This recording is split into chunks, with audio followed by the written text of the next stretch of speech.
एक बार एक घोड़ा एक दलदल से भरे तालाब में फंस गया और हर तरह से कोशिश करके भी वह उस दलदल से बाहर नहीं निकल पा रहा था।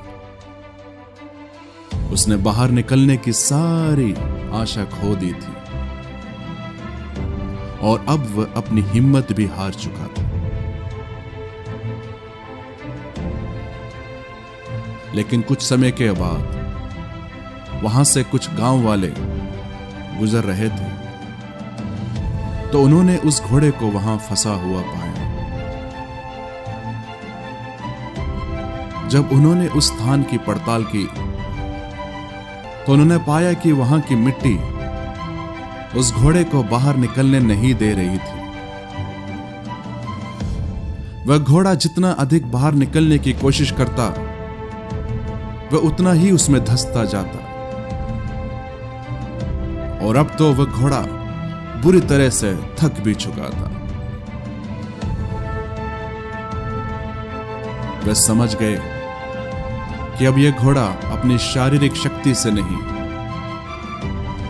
बल्कि अपनी मानसिक शक्ति से ही बाहर निकल सकता था। वे जान गए कि उस घोड़े की हारी हुई हिम्मत उसे वापस लौटाना होगा जो उसके बाहर आने का सबसे आखिरी रास्ता था। मिट्टी को हाथों में लेकर उसकी जांच पड़ताल करने के बाद उस ग्रामीण के मन में एक विचार आया। उसने अपने दोस्तों से कहा, मेरे पास एक योजना है और उम्मीद करता हूं कि यह काम करेगा। वह अपने गांव में वापस गया और वहां से घोड़ों के एक झुंड को लेकर इस घोड़े के पास पहुंचा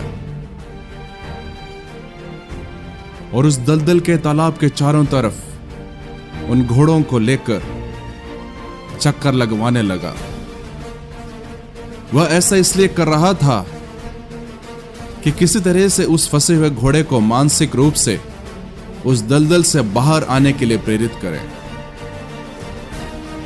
और जब उस घोड़े ने अपने साथियों को उस तालाब के चारों ओर चक्कर लगाते हुए देखा तब उसने मानसिक रूप से निर्णय लिया कि वह एक आखिरी कोशिश करके देखेगा।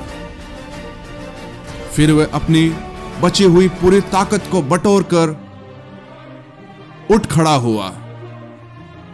तब उसने पाया कि उसमें एक नई ऊर्जा, एक नई शक्ति आ चुकी है।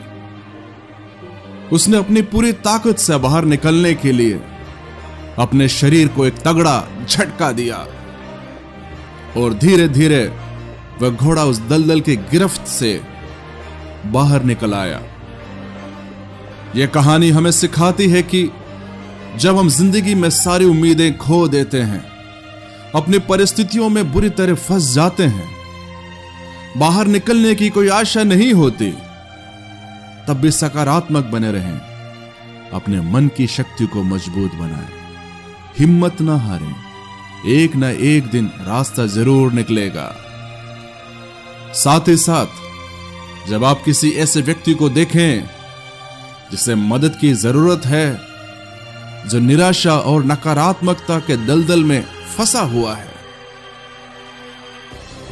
तो उसकी मदद करने के लिए अपनी तरफ से पूरी कोशिश करें।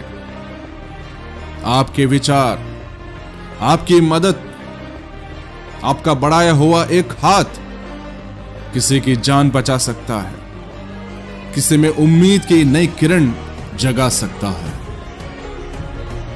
आपके शब्द और आपके काम किसी में नए जीवन का संचार कर सकता है। याद रखिए, मन के हारे हार है और मन के जीते जीत। इसीलिए परमेश्वर का वचन हमें सिखाता है, नीति वचन 4 उसकी 23वीं आयत में, सबसे अधिक अपने मन की रक्षा कर, क्योंकि जीवन का मूल स्रोत वही है। प्रभु आपको आशीष दे। God bless you.